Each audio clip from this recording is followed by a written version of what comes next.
Welcome back to the channel. My name is Steven. I'm a pharmacist and I own 52 units of real estate. So I recently moved into my new townhouse that I just purchased. It's a new construction and I've been wanting to add some ceiling fans as well as mount my TV, install like a light fixture, and install some other kind of central lighting things. So I'm gonna do a full tour of my house eventually once it's more presentable. Right now we're still in the moving phases, so don't really want to show it yet. But excited to move into this house. It's been my first primary residence for about 3 years. I've been living in an apartment for the past 3 years. In a one bedroom for a little bit and a studio most recently. And it was nice to have that space. It was nice to live in the city and be close to the ocean, be close to the beach. Um, but it got old fast, and it was a fun phase of my life. But now I'm excited to be in my quote unquote forever home, a home that I'm gonna be in for a while. And I made a video on it already, but it's not my greatest financial decision. I'll be honest. I bought for $900,000. I put 5% down. Me and my fiance are on the loan, and so we put around $45,000 down. But what's crazy is we got roughly around $45,000 in seller builder credit. That in a way it's almost like a free property, right? It's extremely leveraged, obviously, but in a way it's a free property, quote unquote. Um, so I had a realtor who was a good friend, and she kind of hooked us up and gave us a kickback of some of the commission, so we can use that money to furnish the house. And we're slowly furnishing the house, but and this is what people don't realize when you buy a new house. Like, there's a lot of little things that you got to buy, and all these little costs add up versus like an apartment, right? So my apartment, I had I think a 45-inch TV, and it fit in a studio. But now I'm in like a big room with like 10-foot ceilings. I have to get like an 85-inch TV. And it's the type where you want to mount the TV, and what's nice is they kind of set the infrastructure so you can kind of hide your cords behind the wall, which is nice. So I'm looking at buying a 85-inch TV, probably LG TV from Costco, for around, I think it's $1,200. It's a QLED, I think, TV. So TVs are the only thing that get cheaper in life, right? Electronics. Um, but in any case, wanting to get that TV, probably gonna hang it up, and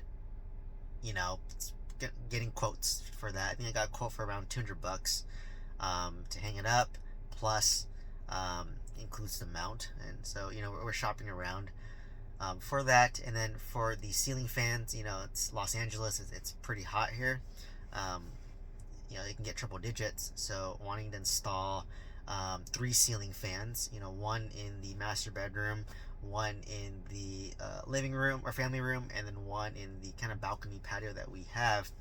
And I'm kind of 50-50 on the balcony patio, but I got a bunch of quotes, and you can find a lot of people who do these type of jobs on TaskRabbit, or you can go on Facebook Marketplace, where they install like light fixtures, ceiling fans for you, for about $40 an hour. So to me, it's just like, okay, I may not need a fan out in the balcony, but why not, right? Like, it might take them another hour or maybe half an hour. It's another $20-$40, whatever, right? You might as well do it. And if I do sit in the patio, it's nice to have that option, even though I may never sit out there, right? So been looking at multiple options.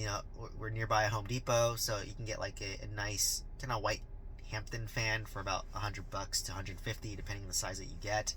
But we're thinking of getting a normal size for the patio and the master, and then the bigger one for the family room, because this is a bigger space, just to circulate the air. So if you're talking about, let's just say, $100 per fan and about $50 to install it, that's about $150 each. It's not bad. It's pretty cheap, right? And also for a light fixture as well, we've been looking at some options in Home Depot, and it's ranging between about $100 to $300, depending on how nice you want to go.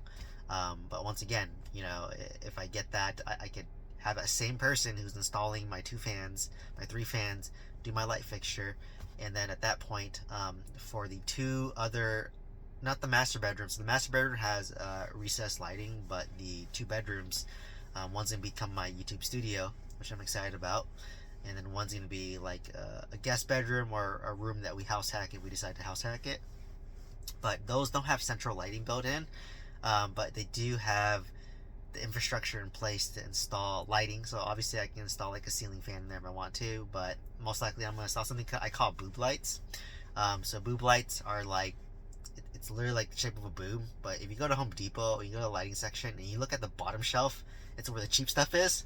But it's just like a boob light. It's just like one or two light bulbs in there, and then it's like, I think $25 for two, and it's nice, right? Like it's nothing fancy, but it is an option. Or you might just go crazy and install ceiling fans everywhere and get it over with, because like I said, it's only $100 um, to have it, and it's what, it's $40 to install it, and I don't need it right now, but maybe in the future, when I have kids and a family, they might want this ceiling fan in the room, right? So I'm still debating. Maybe I'll do all ceiling fans, right? Like, and what's nice about the new build is that they built the infrastructure there already. So they have the wiring there, they have a socket there, and it's like covered. It's just up to you to like buy something to install it, right? So at first I was thinking of going cheaper, spending $12 to get a boob light in each one. But if downstream I want to install a ceiling fan, then maybe I'll just install a ceiling fan now. And a lot of the ceiling fans, they do come with lights, right? The ceiling fans do come with lights built into them, so it's like a 2-for-1 deal, right? So I might do that. So I kind of like cost it all out, and it's just like, I think for all that, literally to mount my TV, to install like, let's just call it 3 fans plus a light fixture plus 2 more boob lights. The TV mounting is like $200. The light fixture is like, it's $40 an hour, and let's just say I can, if I pay cash, I can probably negotiate a little lower, or if I do so many jobs, it might give me a bulk discount, right? But let's just say it takes an hour per installation. I have 8 fixtures to install. That's 8 hours of work times $40. That's like $320 plus another $200. That's $500 total, or $520 total to do all that work, right? So, and why I want to talk about this is because it kind of shows like you have to get multiple quotes. Like we asked 2 handyman, like, how much is it to do all of these jobs, and he quoted me like $800. So I said, okay, well, let me check. So I reached out on Facebook Marketplace, contacted a few people. The guy's like, hey, $200, we'll install your TV, give you a TV mount. So that's not bad, right? $200 for those 2, and then I can maybe install 2 TVs, right? If it makes sense. And then we can pay $40 an hour to basically get 3 ceiling fans, 1 light fixture, and 2 more additional boob lights. Let's say it's an hour each. Like, that's pretty cheap, right? And then what's really nice about this new build is in the garage they had a Tesla, not a Tesla chart. Yeah, they had a dryer outlet, so you could potentially add a dryer down there, but the dryer's on the 3rd floor. But what's nice about the outlet is I can use it to charge my Tesla, right? It's a, I think it's a 30 amp fixture, and I have to use the 14-30 adapter in order to charge it at home, right? So I'll do a more in-depth video about it, but I just went on Amazon, found the Tesla 14-30 adapter, so I can plug in and charge at home. And when you plug it in, because it's 30 amps, you want to make sure you set your charging limit to about 24 amps, so 80% of what the amperage is, so that you don't overwhelm the circuit panel, short the circuit panel, and then it's a fire hazard as well. So typically you want to go 80% of what the amperage is. So if it's 30 amps, I want to do 24 amps. So you can go into the Tesla app, click on the lightning bolt, and then you can limit the amperage down to 24 amps. And I bought that adapter on Amazon. It's like $60, which is pretty inexpensive. And when I charged it, I only get roughly around 16 miles per hour, which is a little bit lower than I would like. I mean, I thought at 24 amps I should be at 24 miles per hour, but 16 miles per hour is not terrible. I'm not the type to charge it every day, even though Tesla recommends it. I'm more of like an every other day charger. But imagine if you charge your electricity, you do the time of use plan for your electricity bill or provider, and usually after 9 p.m.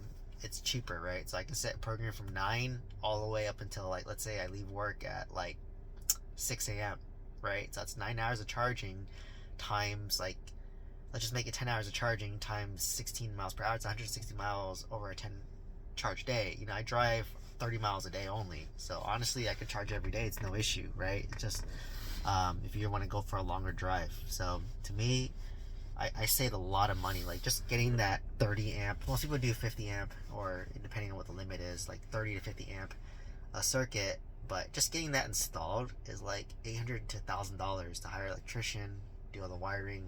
But the fact that they have it there already saved me a lot of money, right? The fact that, like, they have a lot of the wiring for, like, the ceiling fans there already saved me a lot of money as well, right? So that's what's really nice about this new build. They're very methodical. It comes with solar panels as well. So it's been amazing, right? So can't complain.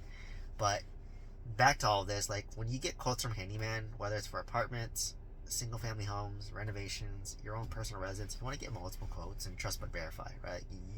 Just because you've been using the same guy over and over and he's been giving you a good price, just check, right? Like, check if he indeed is giving you the best price, right? That's the key. So you always want 3 quotes for everything you do. So, like, because we went on Facebook Marketplace and didn't use our typical handyman, we found a guy who can do it for $40 an hour. We found a TV guy who can mount a TV for like $200 flat, including a mount, right? So that's the key about always getting multiple quotes for everything you do. Hopefully you found this valuable. Please share this video with someone who can benefit from this. A little bit rant about what I'm going through right now personally in life. Let me know if you have questions down below. Let me know if you want me to discuss any specific topics. Happy to do that. If you want to join my mentorship program, check the link down below. Please like, comment, subscribe, and hopefully see you next one. Thank you so much.